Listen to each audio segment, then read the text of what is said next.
Um, Laverne and Shirley was, as I don't know if you know this, but it was sold to ABC without a pilot. Usually, I mean, especially then, everything needed a pilot, and you do that, cost a lot of money. But the girls were doing Laverne and Shirley as a guest spot on Happy Days, in which they played women of the night, and they dated Fonzie and Richie, and it was funny, and Fred Silverman liked it. So this was pilot season, and as he said to Gary Marshall, turn them into a show. And I'll give you, Gary, you'll go on the air, just get them. So the girls agreed to do it. And Penny called me and said, David, this is strange, but I'm doing a TV show for ABC called Laverne and Shirley. And I said, oh, great. But there's no pilot. I said, oh, that's terrible. You ought to get yourself a pilot. No, you don't understand. We're doing it. We're just going to do the first episode the way it is, and we're going to, it'll be great. But without a pilot, we don't have any running characters other than Laverne and Shirley.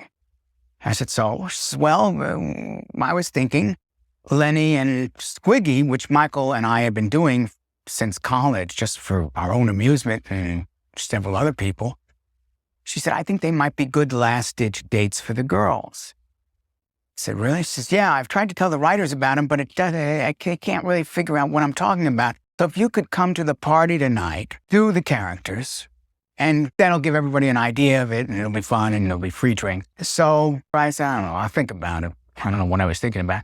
And Michael and I were performing actually at the Improv that night. We were doing with our group, The Credibility Gap, which was terrific work. And when it was over, I said, let's go to Penny and Rob's house, where Rhina was her husband. I don't know, she says, maybe there's a part for us in this new show. I don't want to go. I won't know anybody there. That's what Michael said. And I said, no, your wife is pregnant and you've got $6 in the bank. If we do this show, we get a chance to put Lenny and Squiggy on the air. So we'll do one or two. We'll qualify for maximum unemployment. Oh, okay. So we went to the party and we said, okay, but only if it comes up. I don't know what we were doing. Only if that comes up, it would. So we sat down and Rob Reiner turned around and said, so you're going to do Lenny and Squiggy? And the whole party stared at us and quieted down. And Michael and I, we didn't pour a cup of water over our heads and slick back our hair, or I didn't even take my glasses off, and we just went into a bit that we had never done before, nor have we ever done since. And everybody laughed. I mean, it didn't surprise me, but it just was about, I don't know whether the bit lasted 5 minutes or 20 minutes, but everybody laughed. And then when it was over, and I went home, and the next day, Gary Marshall, who I don't think was there for it, said, I hear those two guys are funny. Why don't you, maybe they could be on this show. I said, really? Yeah, Lenny and Marvin. I said, no, you can't switch their names. Let's just leave it Lenny and Squiggy. Make Squiggy German, because we were Milwaukee.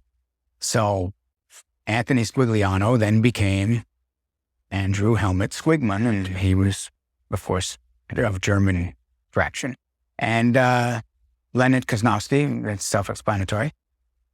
And these guys suddenly, 2 weeks later, we were doing them on television.